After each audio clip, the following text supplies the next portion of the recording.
Hi everyone, today we're in Lilayi in a syntropic farm. Behind us is a recently prepared field. This field in particular is designed to be drought resistant, and so the trees that are planted and the small plants that are planted are designed in such a way that they will not need as much water as possible.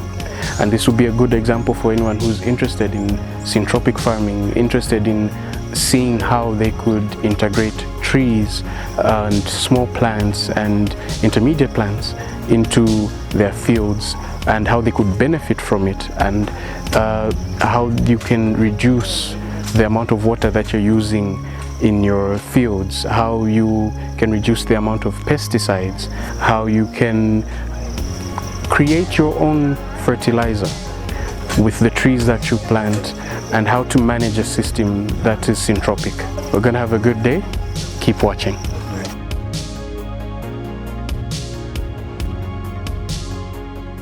Today the goal is, we'll see what actually happens. The goal is to prepare this area for planting, which we'll plant tomorrow.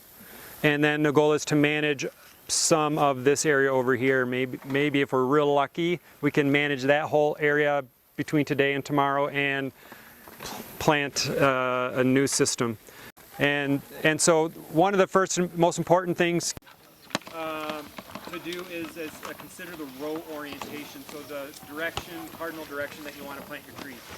And the short answer is you normally want to plant trees north-south. And that's exactly the direction that these were planted during the last workshop a couple years ago by another consultant. And does anybody know the reason why we do that? Maximum sun. Morning and afternoon sun. Maximum sun for the trees.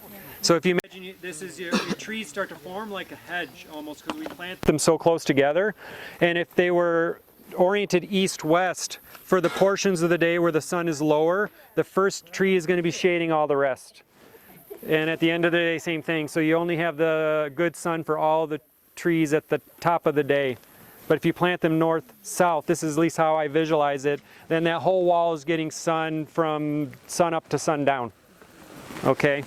So there are some exceptions where we've, in a good syntropic system, after the trees mature, actually the whole space fills in, so it almost doesn't matter after 5, 6, 7 years which direction you plant it anymore. It's really just for the beginning, because after that it's going to be just all trees.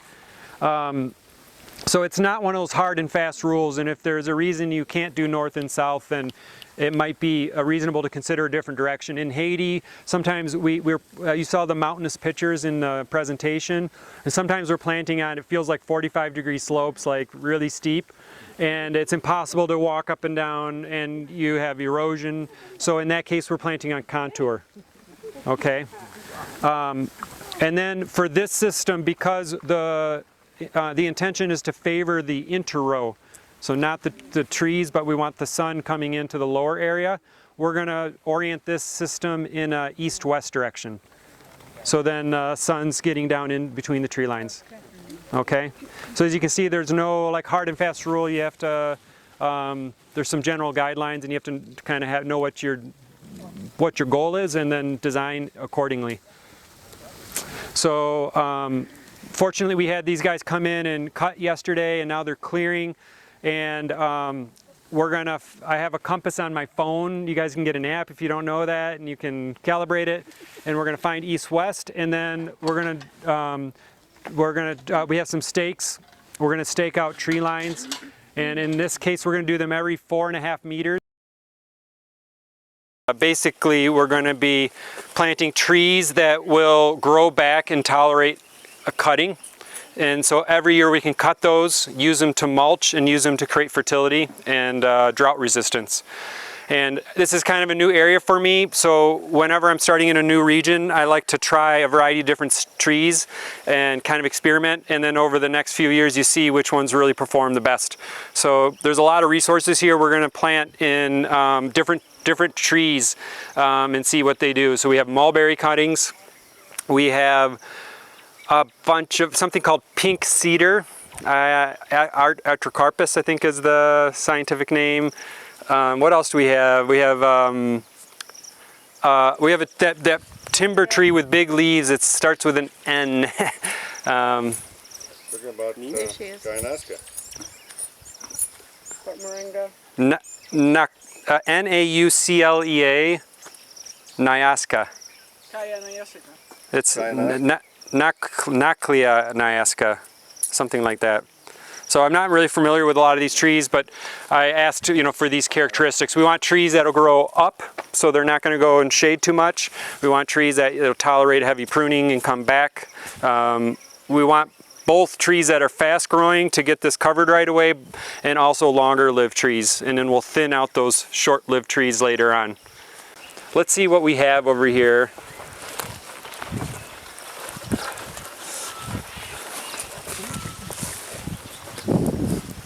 Do you know? That is the Gietzen, right? Oh, nice. Okay, these are really good cuttings. Yeah, so these are, this is a good biomass tree, at least in Haiti. These grow from stick cuttings. So we can plant these sticks and they grow, and we've got 6. So how about we plant on? We can get some more, isn't it? Let's see, let's lay it out. It's easy to get more of these if we need more? Yeah, actually you can cut to the... You could cut more. Yeah. Okay. But These- let's see if we need. If you need more, then we Okay. These are coffee. These are going to go into the shade system later. These are moringa. We're actually going to grow those not in the tree line because she wants to grow those for leaf production. And so we're actually going to grow them interrow in one of these interrows. Each interrow is going to be different depending on what she wants. So in one area we'll do moringas, and I just looked it up and it's like 1.5 meter spacing, so we should be able to get 2 lines of moringa every half meter, and they'll be managed like all the other trees to pollard it at a short level to create growth. We'll put chilies in one other interrow. Another one we'll do medicinal plants, ashwanga, something else. ashwagandha and Ashwagandha. thistle.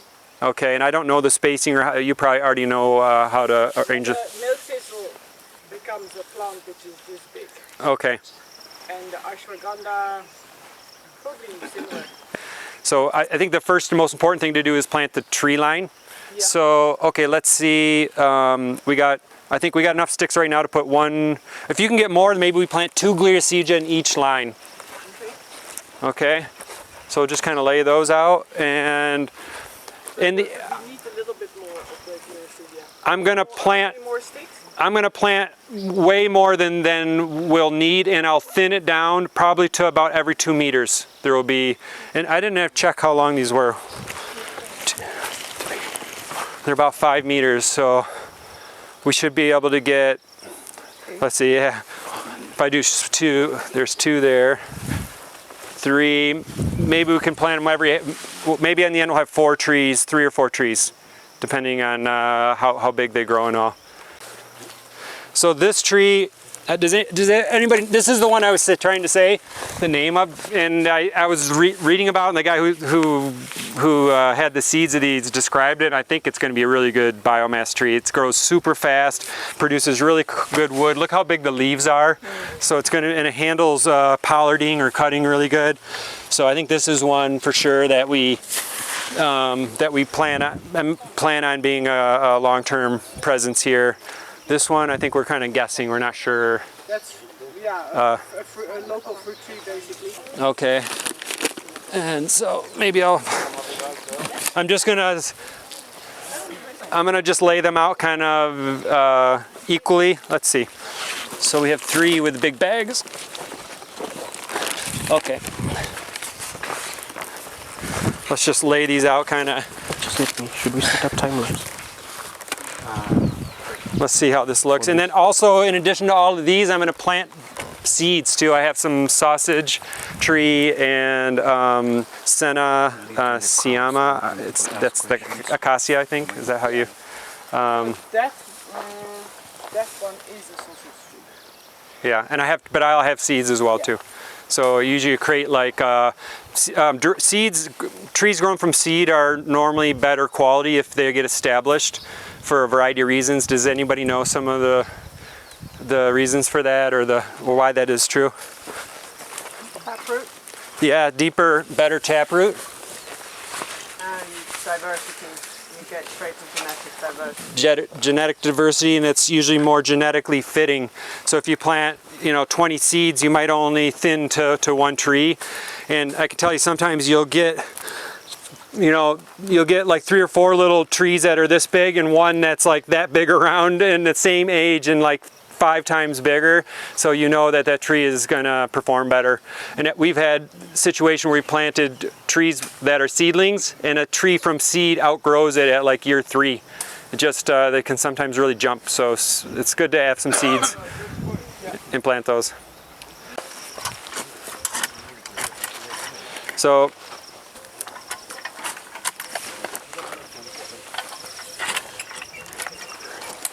if people have other strategies, I'm always open, but how we typically plant these, we cut the bottom off like this and examine the roots. Okay, can everybody see?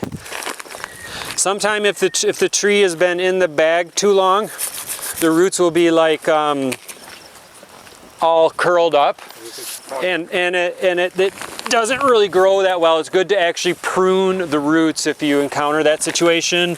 This is not too bad. Let's look. So I think this, I just kind of rough them up a little bit. But sometimes if you prune them, then it'll grow back with like a little bit stronger roots than if you leave like a curled up taproot, and you just don't get a taproot when you're dealing with that situation. Okay, and then let's wait and put a little bit of manure in here. Let's see how it is. Yeah, that's perfect. Normally I plant it almost exactly level or just slightly depressed so that water and nutrients and all that stuff come to the tree. But more or less you want the stem where it is here to be level with the ground as it was in the bag.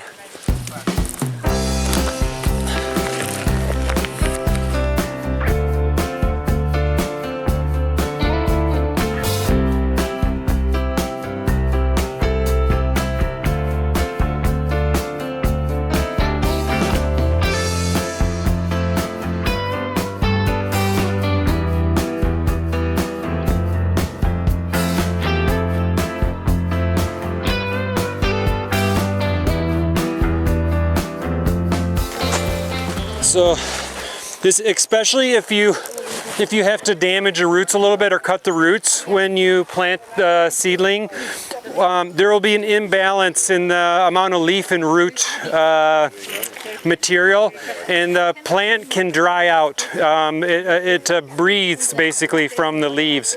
So when you plant a tree like that, especially with big leaves, we'll come and cut the leaves in half. And if you don't do this, you'll notice you come back and the tree will be like drooping, it'll be dehydrated. It's not as critical if you don't damage the roots at all, but they do fine, and the new leaves will come out strong. So like avocado is big, those bigger leaves. If it's a tree like tamarind or something, I'm not gonna go and do this, with all those little leaves.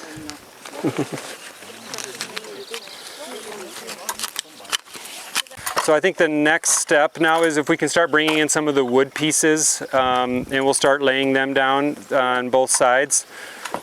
So the wood needs to be touching the soil, and if it's like this piece here, then I would cut this part off. So I'm gonna, and the machete, guess what, can do that again. Or maybe for now we just use another piece.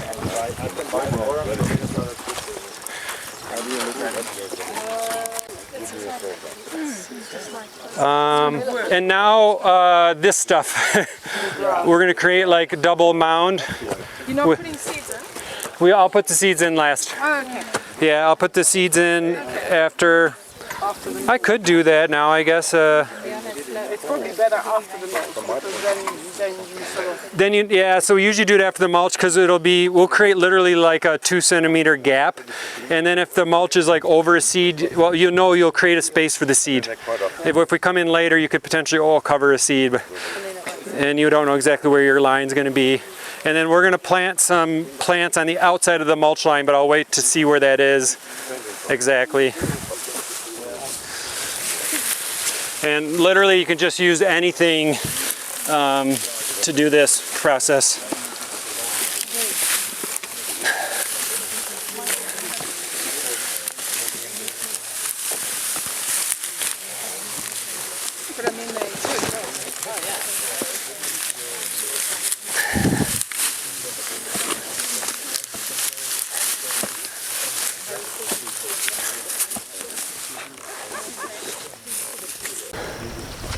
Maybe we start right here at the end if you want to just poke a hole like right close to here in the ground. Okay, that's probably good. We're just making a hole to plant this. Let's see. To be honest, I'm not exactly sure why, but we always plant them on an angle. If they've been cut at an angle, you want the bottoms in contact with the soil. Maybe that's it, yeah. Otherwise, if there's an airspace. Okay, and then let's do another one. Let's do another one like right here. Okay, I think it's like 30-40 centimeters. It depends on how much material we have. I would dig a little bit deeper. Yeah. I'm gonna try to get like both these under the.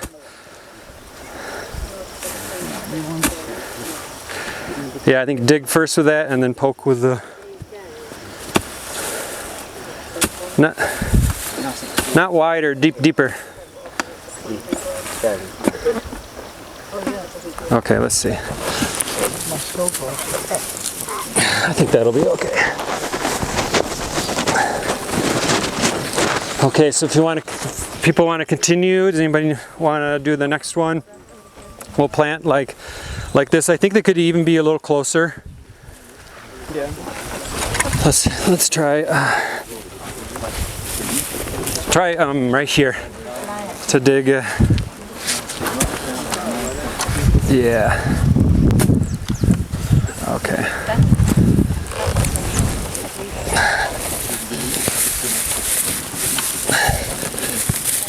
Okay. So we'll continue on both sides with the Napier grass here. And if you, let's try to get them as close so that it's not invading the planting bed as we can. And continue like that.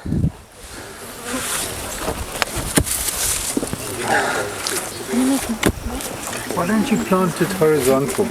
We can do that too, yeah. Is it better? I don't know for sure. I've seen with like sugar cane, we've done them both ways. Yeah, I don't know if somebody people. Do they harvest the sugar cane or just turn it back into the... We've done both. We do systems where we grow it for harvest, and we also do systems where we use it for biomass. And then when you harvest it, do you put the pulp and whatever the rest of it back to the Yeah, for sure. For sure, yeah. It's really good stuff. It has effect on some of the insects. So why not inside? Why not inside inside the mulch? Because well, you'll see what this grows like. It grows into a huge bush, and it's hard to. Here, I can just come and chop. In a few seconds, I can harvest it all. If you put it in with the trees, you have to come and individually cut each thing with a pair of scissors, and it just takes like 10 times longer. Okay. And it starts to, and you have to really, if you get it too close to the trees, they can kill them. So, for let's say the person who just randomly clicked this video and they're like, okay, what's going on here? What have we done here today, particularly in this field? So we're creating a garden bed that will support nature and a natural ecosystem while simultaneously allowing us to grow food and crops for people. Okay, okay. And this is under a system called syntropic farming. That's correct. Okay. Now, this is very interesting because I think maybe let me let me pull back a little bit and ask, what's the difference between this and organic farming? Okay, that's a good question. Organic farming, to qualify for organic farming, varies depending on the certification process, but usually it means you're not using chemicals. So organic farming doesn't necessarily build the soil, but you're less likely to contaminate the soil, right? Syntropic farming has as a primary intention or goal to build the soil. So every year the quality of soil and the fertility in your earth should be better than the year before. Okay. It is organic because there's no chemicals, but like you say, not all organic is regenerative. Ah, okay. Okay. So this is taking organic to a further stage where now you're not depending on the earth itself is being built. Yes. Okay. You're making fertility out of thin air, it seems like, right? Yes. Okay. So, we have the foundation. It's organic, but it's Beyond organic. Beyond organic, because now you're building the soil year after year. So is this what we start with when if let's say someone said, I'm going to Syntropic, is this what their field would look like in the process? That's a really good question, because Syntropic is not a recipe where you can say, I will repeat this on my property and it's the best solution. Syntropic is a set of principles, and when you understand the principles deeply enough, you apply them and get the same result, which is producing crops while regenerating soil. And it might look differently in different places. The one thing that you'll always see is trees. Okay, you're farming with trees. It's agroforestry, and I created my own way of organizing it, which is to say that there always will be cultivation of a consortium, or 3 C's, cultivating a consortium, cutting, and covering. So those principles will always be there, and if they're done in the correct way, you'll get a result, but how it looks will be different. So this was custom designed for the person who's hosting this shop, and so it might look different if I was doing it for someone else or if I was in a different climate. So in these tree lines, and we'll talk inside the tree line, we want all sun-loving and shade-loving plants normally. In this case, because it's a sun-loving system, we won't have a lot of shade-loving. It'll be mostly sun-loving. And we want plants from different stages of succession so that things are growing early, and when they die, other things are replacing. So I'm going to plant corn and bean in the tree line. We have a sun-loving and a shade-loving plant, so that will be the first member to come in. Then we want something for the next year, so we'll plant pigeon pea, but we're all planting it all now. Pigeon pea is going to continue on through the next grow season. That will be used for biomass. We'll prune it like we did the trees to feed the soil and stimulate the growth. I could, instead of pigeon pea, use cassava, and we'll often plant that in the lines, not so much to harvest, but again to create a little bit of shade, create something to prune for the trees. It's like a living nursery. And we'll plant some tree seeds as well, and this will help create the conditions. Since we already mulched this really good, I was just going to show how we would plant the cassava over in this other bed here. And it's important to plant in the correct way. I can see where this branch, it needs to go in this way, and you can see the growth. And sometimes we'll tap a little bit, you'll get roots everywhere you damage. Okay. I don't know if I need to, I think I can plant it just like that. I don't know about this double Y thing, but, and we're gonna plant this, if this is the tree line, we're gonna plant this like this. And the reason is the tubers will more likely grow out into the main area. And if you want to try to harvest some, they'll be away from the tree roots. But usually I don't harvest these. If I want to grow cassava for harvest, I would plant them in an interrow. Okay, and I'm just going to kind of demonstrate over here, just so we can see. So there will be a tree there, and then I would normally plant this like every meter. How about a pick? Is that still closer? Let's see how this. I think a pick would be nice. There we go. Yeah, that's a good one. That's what we should have been using for the Napier. Yeah. And you don't need to necessarily tear it all up, but just.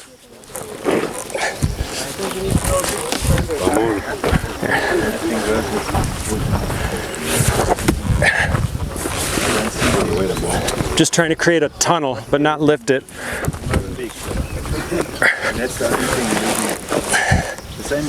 Let's see how I did there.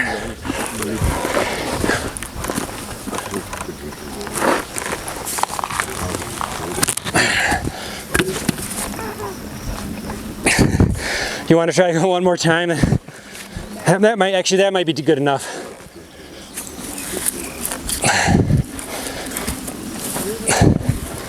Okay, and then this side I'm going to do the same thing.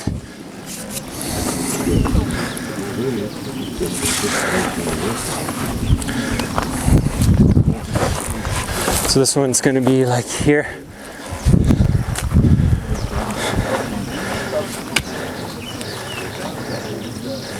Yeah. Okay. Let's see. Maybe that could be here. Let's move that out of the way. Go like right in here, a little closer. Yeah, there we go. Okay. Okay.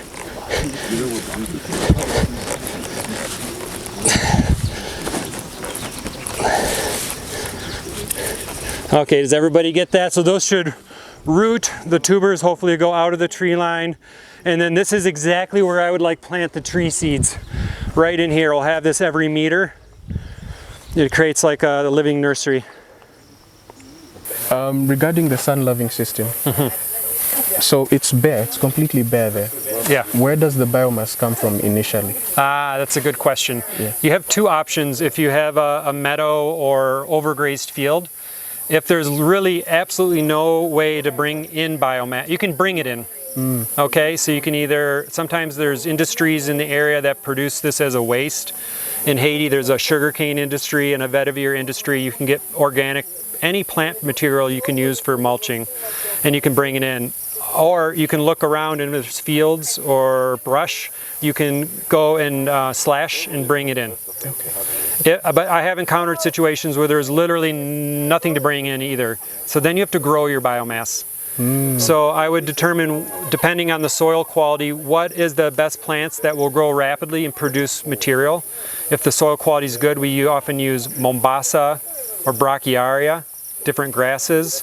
We'll plant pigeon pea, Napier grass, Mexican sunflower, jack bean. All of these plants are going to grow. Some of them can tolerate worse soil conditions, and that gives you the material that then you use to cut and mulch with later. Okay.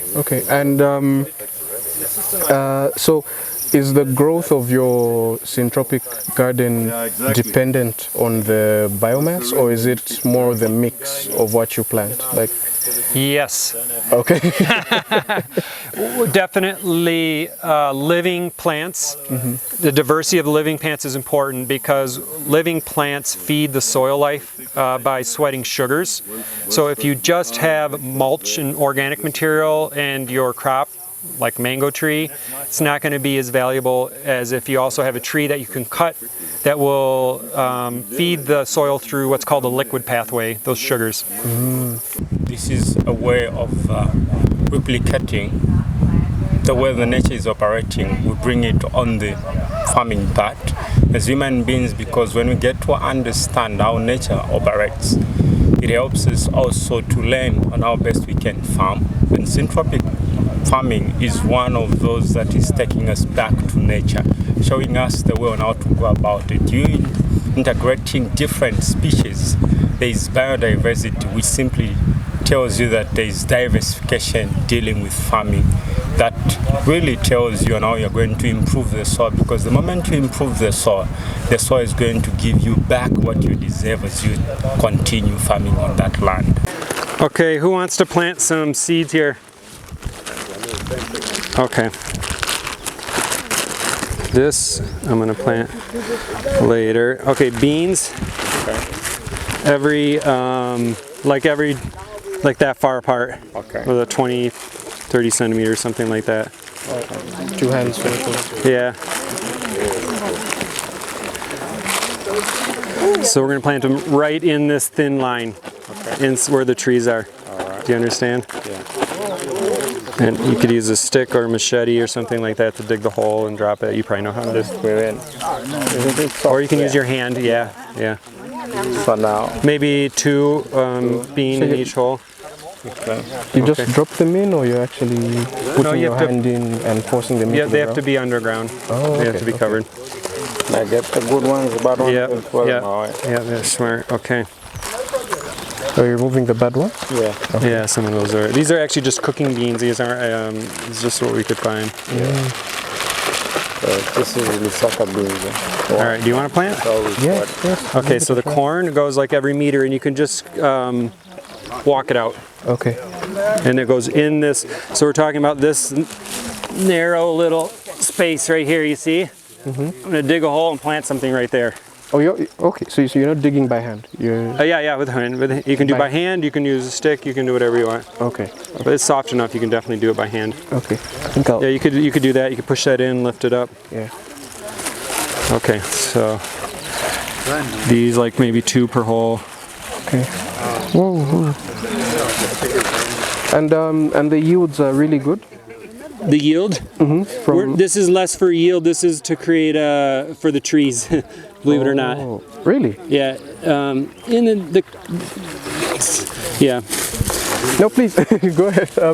How so? How? We're using this mainly for biomass. If I wanted it for yield, I'll plant it here. Oh, okay. Now, the reality is in Haiti, most of the time, they don't cut it. We want them to cut it and they don't, and it's okay. But like generally, you want them to cut it before it seeds. 20 centimeters long. Yeah, in here, you could start like right here.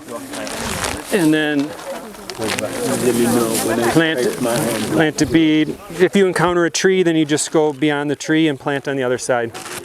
So this is basically all done except for I want some tree seeds, and I have a little mix. I have the senna that I treated this morning. I have some sausage tree, and I have some zafrosia.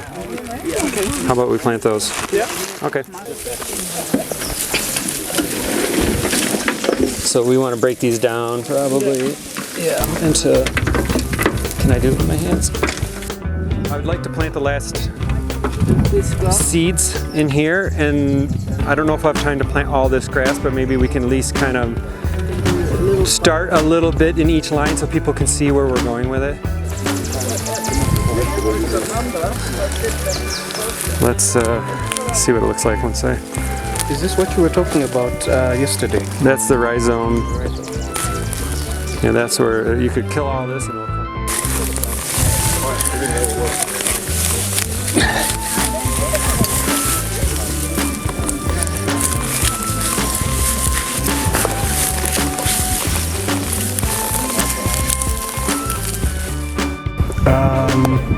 We are here with Ms. Bujiana. Just after the presentation we had on syntropic farming. I wanted to find out from you what's your impression now, what are your thoughts on syntropic farming and what you learned today? Okay, so I've been doing syntropics for the past couple of years, so I guess I got additional knowledge for the stuff that I've been kind of iffy about. Like when it comes to pruning, sometimes you don't really want to cut your tree because it's like, it just grew this tree. But it reinforces the fact that, pruning will reinforce the growth. It creates abundance. So I'm going to be doing a whole lot more of that. And then also with as far as like eucalyptus, I do have eucalyptus and I've seen it work in my forest. So it was just reassuring to realize that it's been used, it's how it's growing that's more the issue. So I've gotten more knowledge, and it's a good thing. It's like a win-win in a sense, but then also it reinforces the stuff that I learned earlier that I may have forgotten. This is very interesting because you're our first interviewer who actually already practices syntropic farming. Oh yeah. And so, because my next question was going to be, how would you utilize what you've learned? But well, if I were to do it again, I would do it slightly different because we have a food forest at the homestead, and we're also implementing syntropics at the farm, which is much larger. If I were to do it again, I'd do things slightly different. Firstly, I wouldn't go full force, which is hard for me to do.